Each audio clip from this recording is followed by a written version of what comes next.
This is Robert Capuccio. Welcome to the Self Help Antidote, a weekly dose of reason, perspective, and insight, where we challenge conventional thinking and explore authentic strategies and insights around personal transformation.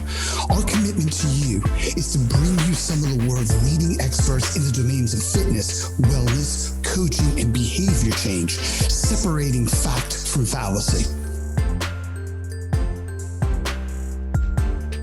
Hey, hi, Bobby Capuccio. Welcome to another episode of the Self Help Antidote, and thanks for having me as a host. How you doing today? I'm doing fantastic, actually. Today's a good day. What about yourself? This is good to hear. Today's it's a good day. It's a decent day. I'm trying to learn how to be honest with how I feel during the days, and not just say I'm fine. Oh, today feels fine. So, so you're working on like your authentic responses. I feel like I am. I just got a Zoom call with a book club that I'm part of. It's called an anti-racist book club, which is really exciting. And we were talking that they read this book. I forgot the name of the book now. Because I didn't get to read this month's book, just because of all my health issues and stuff. But they were talking about what's one of the topics of honesty. One of the topics was about honesty and how like you're probably going to be considered not an honest person, or you're not an honest person if, for example, when people say, how are you doing today? You say you're fine, but really you're not. And so the conversation came up about like, well, does that mean that I'm not an honest person, or that I just don't want to get into what's going on with me today, like with everybody who says, how you doing today? And I was like, wow, that's interesting. I don't know what that means. If it's true that I'm not an honest person, by saying I'm okay even when I'm not, just because I don't want to get into it with you. You know, there are these extreme positions that people take, and I don't understand it. Like, if you don't do this, it means that you have a severe character flaw because I've determined that this is the case for you. It's like there are a million reasons why you would just say fine. You know, I with the person who's asking, I don't feel like reiterating and ruminating on deep-seated issues with this particular individual. I'm not being dishonest with them. Number two, maybe I understand that they're just engaging in social niceties. So if I start unloading on this person, I have no sensitivity to who they are and what the context or intention was behind the question. Like I was just in the elevator going downstairs and somebody asked me, how you doing? If I would have told them everything that I'm struggling with, everything that I'm worried about, all of my work pressures, I don't think that would have made a connection with them. And I don't think that would have been a sympathetic, empathetic thing to do. But it's like today, like there was a post on LinkedIn, like high performers never drink at social work events. And it's like, well, if you're getting completely plastered at a work event, that's probably not a good idea. It's definitely not a good showing, and you're probably not performing very well. But I know so many people who have done an outstanding job leading organizations, and they've achieved so much in their career. And yes, they would have the celebratory or a social drink with their teams. And it's like, wow, if only they wouldn't have had those drinks. Think about how much more they would have accomplished. I admired these people. Now I understand they're just wasting their lives. Let me ask you this, though. What was it about that statement that was real for you? When they're talking about honesty, were they talking about your honesty with other people or your honesty with yourself? What was real to me was my honesty with myself. I was like, okay. I mean, I don't get the part about having or feeling like I need to tell everybody how I feel or what's going on with me, but I definitely know that I need to be honest with myself. Like, okay, am I feeling okay today? Or am I just saying that because it just become a habit, you know? So yes, honesty with myself definitely resonated with me. So I think there's value there. Like, Yeah. do we suppress and not address what we're dealing with, which is a major aspect of mitigating those feelings and also discovering what are the basic human needs that are going unmet? And do we do that because we're just in the habit of getting on with it? We're just in the habit of being conditioned to respond in a certain way that takes us further away from the self-awareness that we would need to kind of move forward towards higher state of well-being. Well-being. Ha! There goes that word. Okay, so this is a good segue into um what I was hoping we'll talk about actually. Are we segueing now? We're Okay. segueing. We are segueing. I like the sound of that word, segue. Not to be So confused with those like upright machines that carry you from one place to another. this is true. Although one of these days I would love to ride on those things and see how fun they are. Just for Definitely the looking forward. experience. I mean, me, Yeah, I really like walking, but yeah, I would jump on a Segway just once to see how it of feels. course. I mean, there's a reason why it's called a segue. I want to experience what that reason is. Um, okay, so you have, I mean, I feel personally you've always been like really gung-ho about this, but lately you've been even more obsessed um, about these three things: leadership, obviously, I'm sure most people can understand why, performance, and well-being. Those three things may be linked together, maybe on their own, but you've been really obsessed about them. And I want to understand essentially why. What is this obsession about these three items for you? Leadership, performance, and well-being. And what is it that connects those three things for you? Well, I think I've always believed this. This is not anything new, but lately that obsession with it, and it's pretty much what it is. I think about my work all the time.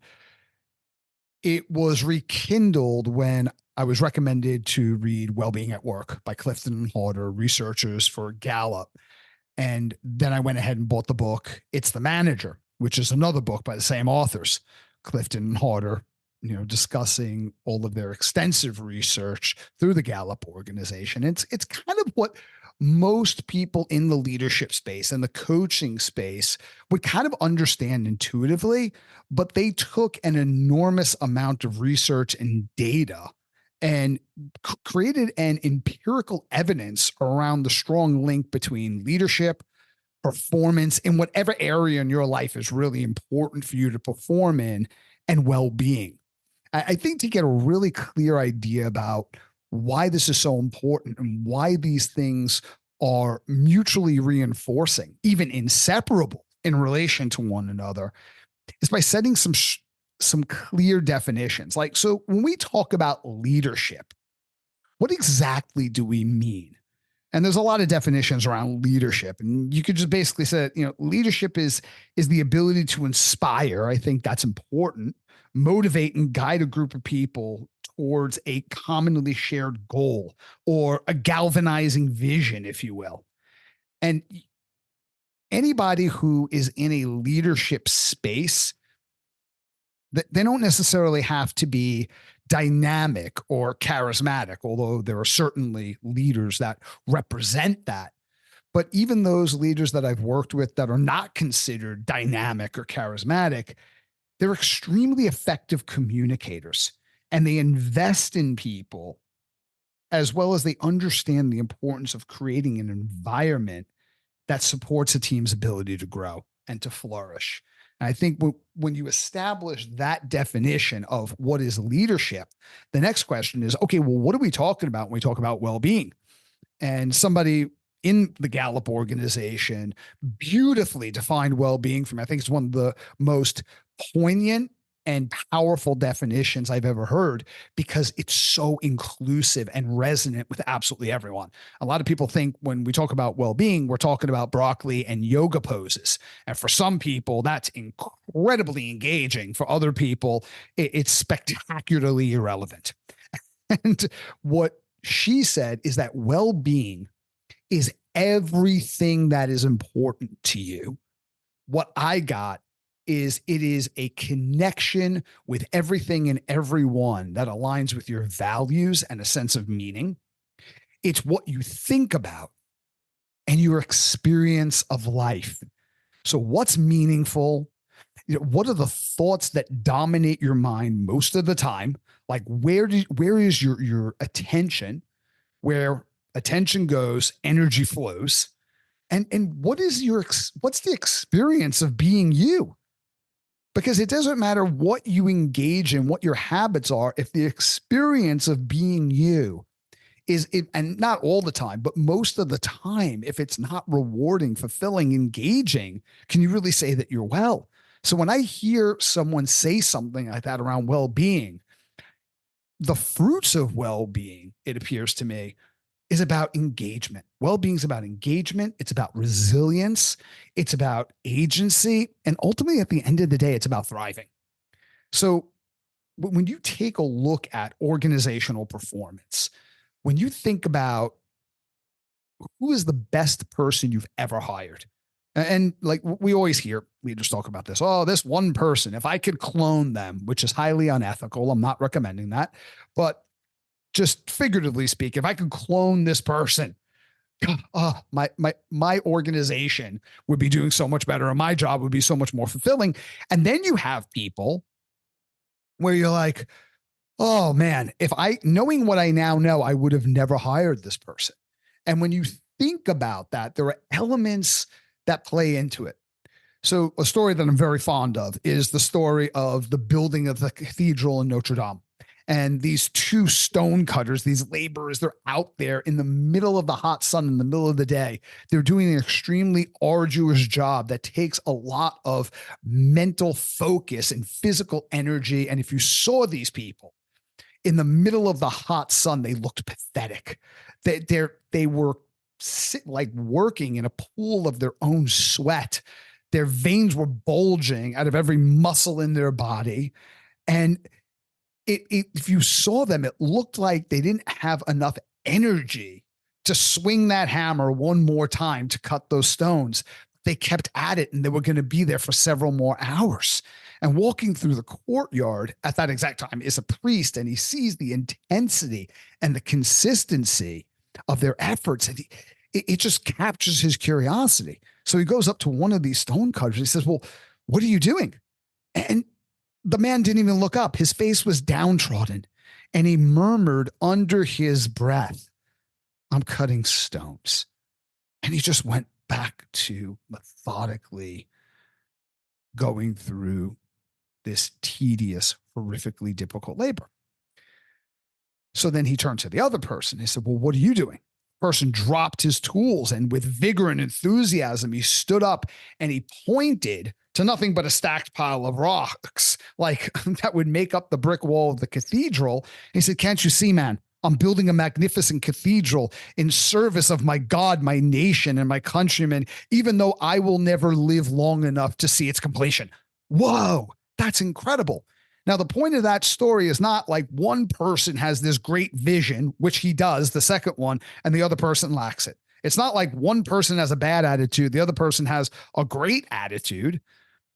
What if, when we look at this story, obviously, if you said you can hire one of these people, which one would you hire? You'd hire the second one, even though both of them are working really hard for the same number of hours. Why? Because that person is probably going to improve as they continue. That person has a connection not only to the work, but to the mission, to the nature of the work. That person is probably going to have a more powerful impact on people around him. That person's probably going to last in your organization a lot longer. What if what we're actually looking at was the difference in how well-being impacts the work of one person versus the next? What if the story is about well-being? Because there's two things that drive performance in a company. There's what we would look at as management, systems, strategy, and processes, right? So efficiency, streamlining our workflow, resource optimization, you got scalability, growth, risk management, forecasting, all of these things, which are incredibly important. And on the other side, you have leadership, which also includes strategy, but it includes motivation, resilience, creativity, clarity, focus. You got innovation. What else do you have? Like the ability to work well within a team, to continually learn, build relationships, communicate effectively and compellingly. And when you look at all of that, that sounds like the human brain in a state of well-being. So the same things that are cultivated, the same attributes that are cultivated when someone is experiencing a high level of well-being is what leadership constantly looks for and seeks to develop within an organization. So if you look at it that way, you cannot have your A players. You cannot have a high performing, productive culture without an element of leadership. Here's an example. So Unilever, former CEO Paul Pullman, he integrated wellness programs into the company's culture that promoted physical activity and mental health support. And what that led to in the organization was a 30% reduction in absenteeism. No surprise there. But somewhat surprisingly, was it led to a 20% increase in employee engagement, which is profound. So if you look at the numbers produced by the CDC, the Centers for Disease Control, they assert that wellness programs can result in a 25% increase in productivity, a 28% reduction in sick leave, and a 20% rise in employee engagement, which is, I think, the link that a lot of people don't make. And if you look at the Gallup organization, one of the things that they point out in their book, Wellbeing at Work, is even if you have employees that are engaged, right? They're engaged, they're committed to the work, they love their work, but they're not in a state of thriving. So their level of desire is high, but their well-being doesn't match it. Well, they're still 61% more likely to experience burnout, which is incredibly expensive for a lot of reasons, like we've talked about on this show. They're 48% more likely to experience high levels of stress daily, which decreases their capacity to perform in every single area that we would think performance is critical for anybody employed at any level.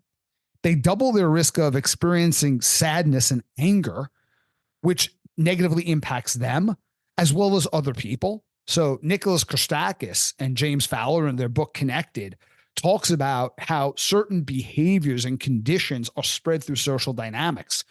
I mean, they even went so far to say that if you are overweight, right, or if you have a friend of yours that you hang out with constantly who's overweight, your chances of being overweight increase by 45%. But if you have a friend of a friend that you hang out with every once in a while, you don't really know them, but they're friends with your good friend, and you see them, they're in a social circle, your chances of being overweight increase by 25%. But what's really curious about their research is they're saying, let's say that you have a friend of a friend, someone who you don't really even know personally, and they're overweight, your chances of being overweight increase by 10%. So there's this social contagion. And speaking about this social contagion, on the other end of it, Gallup points out that thriving individuals are 20% more likely to have thriving team members, either because they're being influenced by them or the influence that they are having on them. But thriving people impact other people in the organization a lot more positively. Do you know what I mean? Yeah, that sounds really intriguing. Very interesting for sure. So why isn't this implemented more? If it sounds like it's crucial that these things should be implemented on a daily basis in many organizations. Why is it that it's not being implemented more? Yeah, right. If there's so much, I think that's what a lot of companies and groups are struggling to answer right now. And I think the answer for this is kind of hard, but here's what I think it is. There is a personal element to this, and then there's an organizational element. I think one, people are under a lot of stress, and anything that seems additive, they're not likely to engage in. I mean,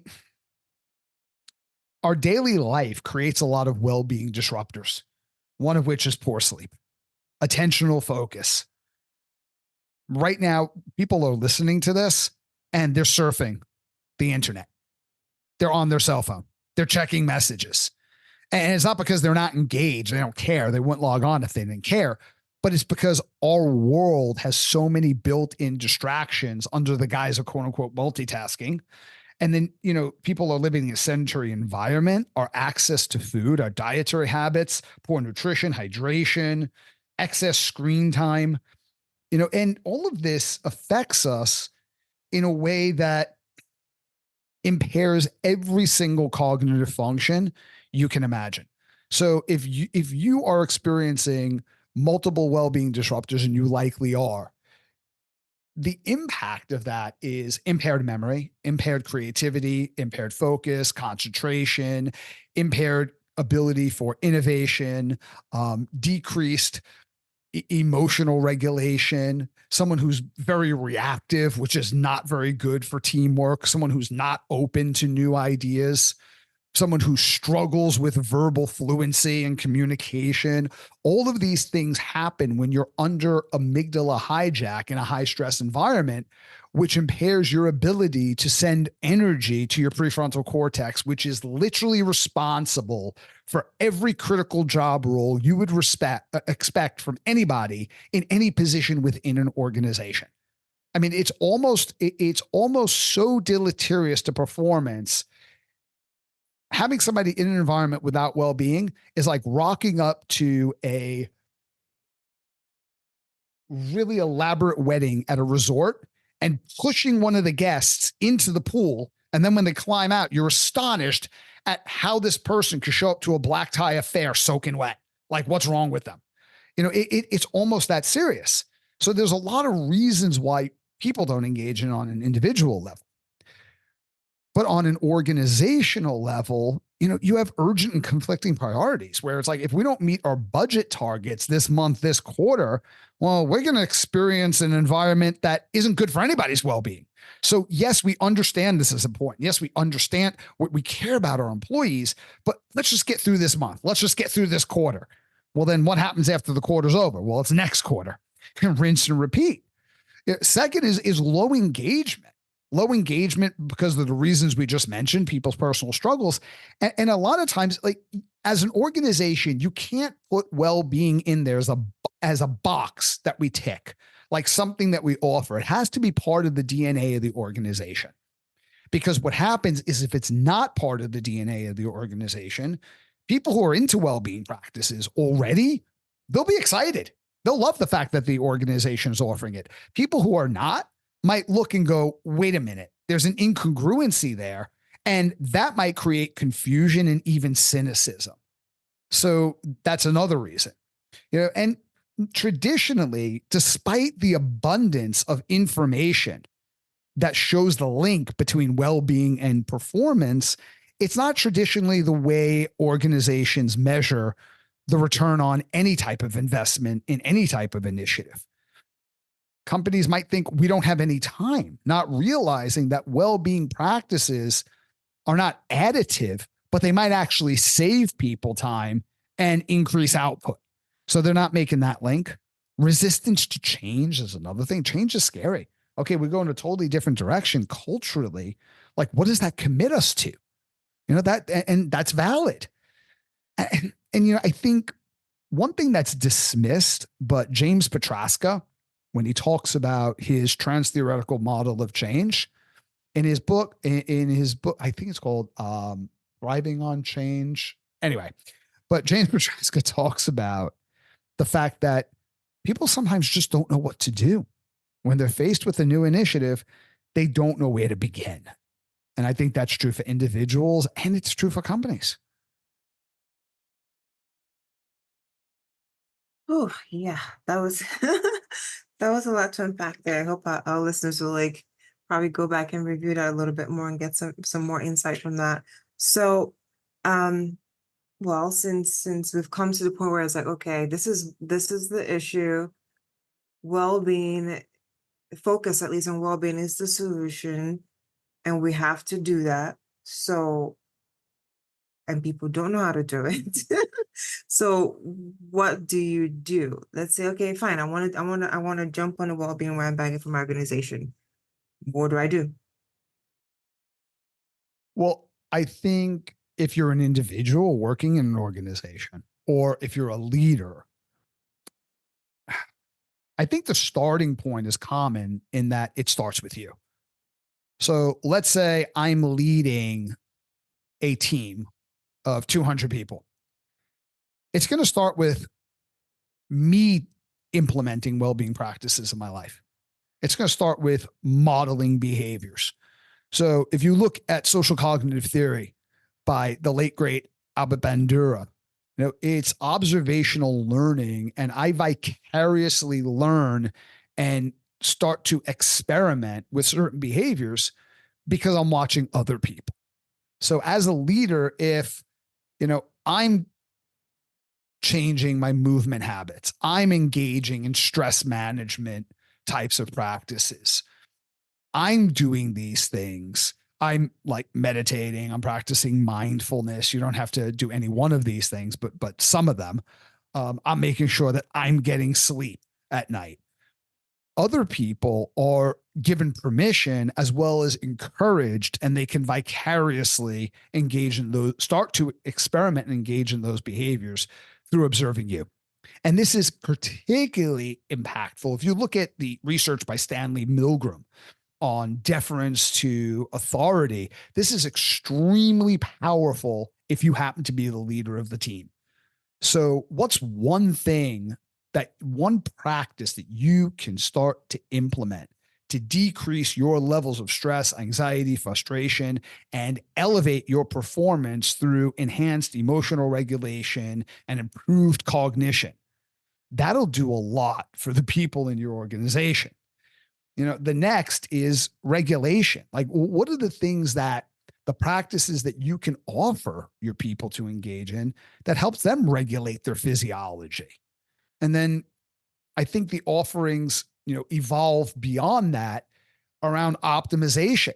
So do they have access to things that allow them to incorporate movement? And I'm not just talking about, I was talking about exercise. I'm talking about intermittent movement. Do they have stress management techniques? Do they have information on better quality quantity of sleep? Um, Eating habits that support what their goals are and what they want to experience. And then you have to integrate it into your culture. If it's not integrated culturally and not part of your DNA, there's no sustainability long term, or there's not likely to be sustainability. So let's talk about regulation. All right. First thing is like breath work, like implementing classes, having offerings. And this could even be something you do with your team, like multiple times a day in the beginning of the day. Like, let's say right now, sit up straight with your feet flat on the floor. And almost imagine that there's a string going through your spine and coming out of the top of your head. And you're just going to pull that string very, very gently. And when you pull that string, what happens? You get tall and wide. Do you feel that? Amy, try that. Try to imagine that. So you're pulling that string from running through your spine, through the top of your head. You're getting tall and wider. Now, just sitting comfortably, take a nice sip of air in through the nose, and then just allow it to come out of your mouth. And just feel the sensations. What does that feel like as the air flows through your nose? What sensations are occurring through your body? Where are they occurring? Take another breath gently in through the nose. And as you do that, expand your belly, your lower abdomen out into your waistband. Kind of like you just had a really big meal over the holidays, that feeling. So just inhale, allow your lower abdomen to expand. And as you gently start to breathe out through your mouth, let it deflate, kind of like a balloon deflating. Now try that again, except this time, not only focus on your belly, but when you start to gently inhale through the nose, imagine your rib cage is expanding outward and backward. So if you're sitting in a chair with a backrest, your rib cage is filling that backrest of your seat, and then gently exhale through the mouth. And now you can add a cadence to it. So you can gently inhale for 4, through the nose, 3, 2, 1. Hold that for about 7 seconds. 6, 5, 2, 1, and then exhale for 8. Very slow seconds. Gently, slowly let that air come out through your mouth. Just emptying all the air from your lungs over 8 seconds. When you're done with that, repeat that cycle 2 more times. And what's interesting, what you can try is before you go through that breathing exercise, ask yourself, or even write it down. What am I feeling right now? What's my emotional mental state? In a word, it might be anxious, frustrated. It might be calm, curious, whatever. Write that down. On a scale from 1 to 10, how intense is that? 1, not very, 10, very intense, right? Go through that. And then when you're done with those 3 cycles of breath, ask yourself again, what's my emotional mental state? And at what level? And a lot of people will find that they improve their mental and emotional state. They're in a state of calm, relaxed alertness. Or if they were feeling frustrated or anxious on a level 7, it's at a level 3. So you're walking into a meeting with your colleague, with your boss, with someone on your team. You're doing a presentation. You have a sales call that you're going on. What's the level of performance that you're going to expect at, let's say, a level 7 frustration, or your level of stress is a 9 versus just dropping it down to a 3? Think about going from frustration to elation and excitement, just reducing the magnitude of emotional states that decrease your performance. So when you talk about immediate physiology changes, there's 3 tools you have. One is intermittent movement. You can get out and start to move, walk. If you could do a walking meeting, do that. If you could walk around the block before your next meeting or your next phone call, do that. That'll help you burn off some of that cortisol. It'll also release atrial natriuretic peptides, which will modulate activity in the hypothalamus to decrease stress hormone output. That'll be enormously powerful. Another one is breath work. Another one is mindfulness. So all of those are really powerful. When we talk about optimizing cognitive promoters, am I engaged in meaningful work? Am I going through novel learning on a daily basis? Do I have supportive relationships? Is there somebody at work, my supervisor, a colleague that I know that cares about me?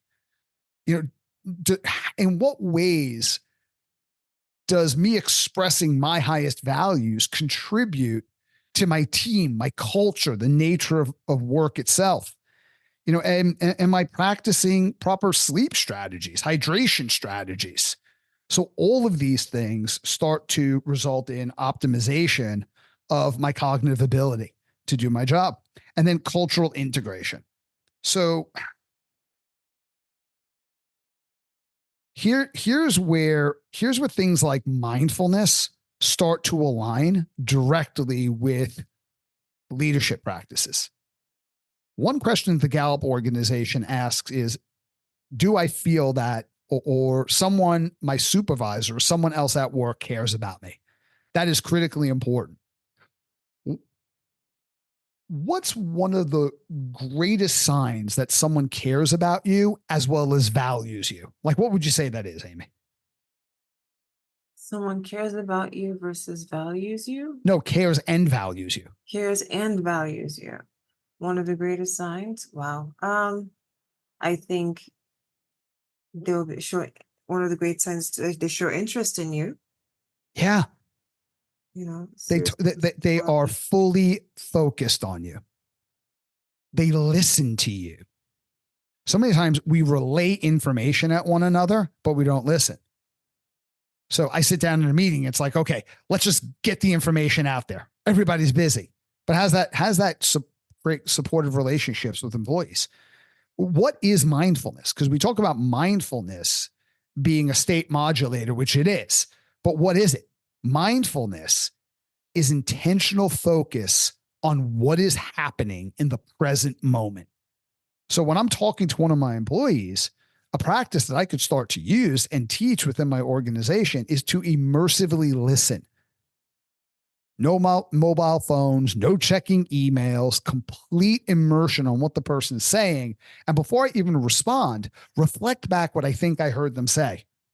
So, if somebody sits down and it's like, oh my goodness, if I have to deal with Jill one more time, I am so stressed out. I have so many tasks on my plate. And if I got to deal with her attitude, before you correct them or give advice or give them any guidance on how to deal with that, what if you were completely focused and empathetically zeroed in on, okay, what is producing this state and this conversation? What are they feeling? What do they need? What do they want? Not what they're saying, but what do they really mean? And you would say something to the effect of, lately, the day-to-day experience of work is overwhelming, and conflict with your colleagues just adds to that stress and anxiety to the point where you come at the end of yourself where you have the resourcefulness to know what to do.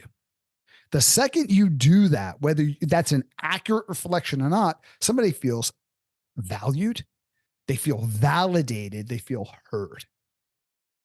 What attributes, instead of saying, well, that's negativity, Karen, I wouldn't, have you talked to Jill yet? Before you even get there, what if you would try to ascertain, what does this person value and what are the strengths and attributes that's being communicated to you right now? Wow, Karen, it seems like how people treat each other and interpersonal dynamics and how we communicate on a team is critical in the workplace. These are things that you value. That'll express immersive listening, validation, and care even more. But what also happens, according to Stephen Porges in polyvagal theory, you're creating a polyvagal response. So you are producing a parasympathetic relaxation state in you and the person you're talking to. So the both of you are experiencing less stress and more focus just by engaging differently, mindfully within the conversation. So a lot of well-being practices don't need to be additive or something you do outside of the workday. It's about how do you engage in work tasks differently that impacts not only the well-being of the people around you, but the well-being that you're experiencing within you. So I don't know, that's a very long-winded answer to that question, but Again, a lot in there that our listeners can unpack. Obviously, me we may reach out to you to ask for you to unpack certain things, but a lot that they can glean, a lot of helpful tips that they can glean from that. All right, so when it comes to which type of leader do you want to be, essentially you're saying you want to be the type of leader who is modeling behavior. So basically you practice your own well-being and then bring that to the organization. And then I guess there's something else where you focus on the one thing, Ooh, right? can I just say something about that real Yeah. fast? And we'll wrap up. We're coming to the end of this episode. Okay. So I was talking to a colleague last week at work, and she said something really insightful. She said, think about the best leader you've ever worked with. Mm. This is someone who was invested not only in you doing your job well, but they were completely invested in you as a human being, your learning, your career path, your development, your well-being. How did that person shape your work experience? How did they influence your performance and your entire career years after you worked with them? What was it like to be around that leader? And what version of yourself did that influence you to become, versus think about the worst leader you've ever had? And it's usually somebody who might have expected or demanded a lot from you, but they weren't invested in who you are as a person. They weren't invested in your career growth, your learning development, and certainly not your well-being. How did that affect your job performance? What leader would you like to be? And it's like, I think the answer for everybody is, of course, I would want to be like the first type of leader. I don't think that most people become horrible leaders because they're horrible people. It's like, okay, today it's like, I'm going to force people to do what I say and I'm going to cause people emotional distress. I think sometimes they were never trained to be a leader, right? It's like they were promoted to the level of incompetence. And then it was like nobody showed them what to do and they're not getting well-being support. So they're in a state of reaction. So they're not getting a lot of access to their prefrontal lobes. So I think we all want to be the first type of leader, and well-being, which is the first stage, like doing something that other people can model, is that entry point into it. I know that I got promoted to my level of incompetence when I was 19 years old because my boss saw something in me that I didn't see for myself. And he's like, oh, but you're going to move to, and it was the lowest level of management in the company I was promoted to, but I was such a bad leader and manager, right? I didn't have either of those skill sets. Half the team quit. And then finally a consultant sat down with me and said, look, from now on, I want you to pretend that your team went out and pooled their life savings together to buy this company, to buy a fitness department. And if they don't do well, they're going to lose their investment. So they hired you, not as their boss, as their consultant to help train them to succeed. In that scenario, who do you work for? So I would work for my team. They said, try doing that and being completely invested in them at all levels and just do it for 30 days. It made not only all the difference in the next 30 days, it made all the difference in my entire life. That's an incredible story and an antidote to end this on. I love that. No Well, pun intended. well, thank you so much for this. I think there's so many gems that people can absolutely grab from this episode, from this conversation. And I thank you for sharing. Thank you for having me. Thank you, listeners, for joining us. My name is Aimia Denegbiner-Borcella. Everyone calls me Amy, and I'm so glad that I got to host today's Self Help Antidote podcast with Robert Capuccio. You are a great host and a spectacular wife. Thank you. Thank you. Bye, ma'am. Thank you for listening. I hope you enjoyed this episode. Visit us at theselfhelpantidote.com to share your feedback, insights, and recommendations on what topics you'd like us to explore in the future.